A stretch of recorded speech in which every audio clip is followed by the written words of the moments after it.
मुख्यमंत्री जी के नाम मैं पत्र लिख रहा हूं और उस पत्र को आपके सामने मैं प्रकाशित कर रहा हूं। ये जो बिहार बोर्ड के बच्चे हैं, जो गांव, गरीब, किसान, अत्यंत जो गरीब हैं, अंतिम पंक्ति के रहने वाले जो अभिभावक के बच्चे हैं, जो बिहार बोर्ड में पढ़ते हैं और जो बिहार बोर्ड से पास करके पार्ट 1 में डिग्री में एडमिशन चाहते हैं, उनके नामांकन के संबंध में मैं ये बात रखना चाहता हूं कि इस बार 2012 से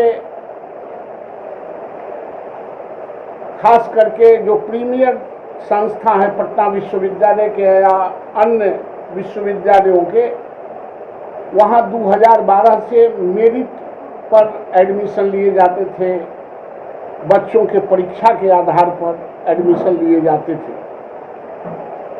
उससे पहले मार्क्स के आधार पर लिए जाते थे।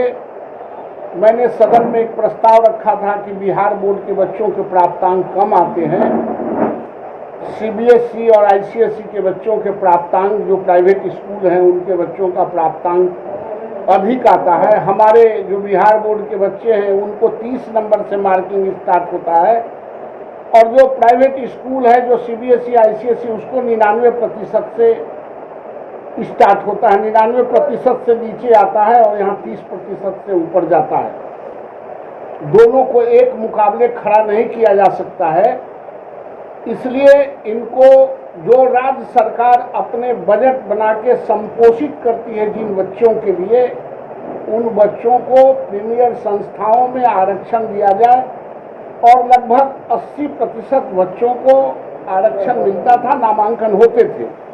लेकिन बाद में मेरिट के आधार पर एग्जामिनेशन लेके जब बच्चों को एडमिशन होना शुरू हुआ तो उसमें भी बिहार बोर्ड के बच्चे लास्ट ईयर तक 60% से 70% तक बच्चे बिहार बोर्ड के मेरिट में कंप्लीट करते थे और उनके नामांकन होते थे। इस बार कोविड-19 के चलते मेरिट के आधार पर नहीं, प्राप्तांक के आधार पर एडमिशन टेस्ट नहीं लिए गए और उनके मार्क्स के आधार पर मूल्यांकन करके उन बच्चों के नामांकन हो रहे हैं।